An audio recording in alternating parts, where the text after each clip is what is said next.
नमस्कार बच्चों, हिंदी व्याकरण में आज मैं आपका परिचय संज्ञा शब्दों से कराऊंगी और इसके लिए सुनते हैं एक कहानी। कहानी को आपने बड़े ध्यान से सुनना है और उसमें आए नामों को अपनी पुस्तिका में लिख लेना है।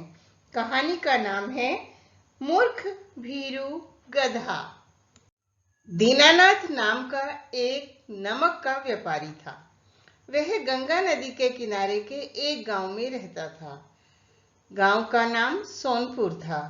दीनानाथ के पास भीरू नाम का एक गधा था। दीनानाथ हर दिन अपने गधे पर नमक की बोरी को लादकर बाजार तक ले जाता था।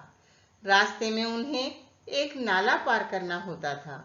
एक दिन अचानक गधा नदी की धारा में गिर गया और नमक की बोरी भी पानी में गिर गई।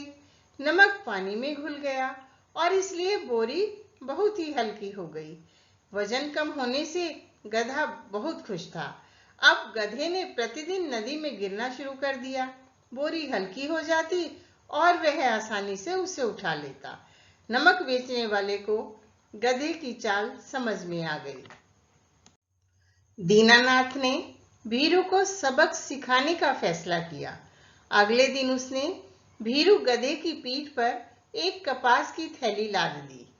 नदी की बीच धारा आने पर भीरू ने इस आशा से नदी में डुबकी लगाई कि कपास की बोरी भी नमक की बोरी की तरह हल्की हो जाएगी, परंतु हुआ एकदम उल्टा।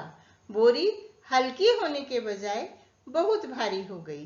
भीगे हुए कपास को लेकर गधे को चलना भारी पड़ गया और गधे को अपनी करनी का दंड मिला। इससे उसने एक सबक सीखा कि सोच समझकर ही चालाकी करनी चाहिए। बच्चों, आशा करती हूँ आपने कहानी को बड़े ध्यान से सुना होगा और उसमें आए हुए नामों को भी आपने अपनी पुस्तिका में लिख लिया होगा। चलिए अब मिलान करते हैं। क्या आपने नामों को सही लिखा है? वे नाम थे दीनानाथ, नमक, व्यापारी, गंगा, नदी, गांव, सोनपुर, भीरू, गधा, बोरी, बाजार, नाला, कपास, थैली। ये सभी नाम संज्ञा की श्रेणी में आते हैं। नाम कोई भी हो, चाहे वह किसी वस्तु का हो, चाहे वह किसी प्राणी का हो या भाव का हो, सभी संज्ञा कहलाते हैं। संज्ञा की परिभाषा इस प्रकार होगी: किसी भी प्राणी, वस्तु, स्थान या भाव के नाम को संज्ञा कहते हैं। आइए और समझते हैं इन चित्रों के माध्यम से।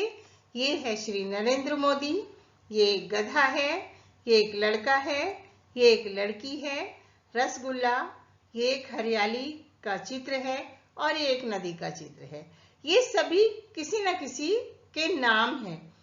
कहीं ये प्राणी है का नाम है, वस्तु का नाम है और स्थान का नाम है। तो ये सभी संज्ञा की श्रेणी में आते हैं। इस प्रकार हम कह सकते हैं कि संज्ञा के 3 प्रकार हैं। पहला व्यक्तिवाचक संज्ञा, दूसरा जातिवाचक संज्ञा और तीसरा भाववाचक संज्ञा।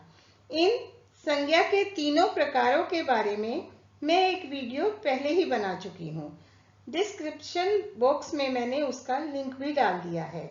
आप उसे देखिए और संज्ञा को विस्तार से समझने का प्रयास कीजिए।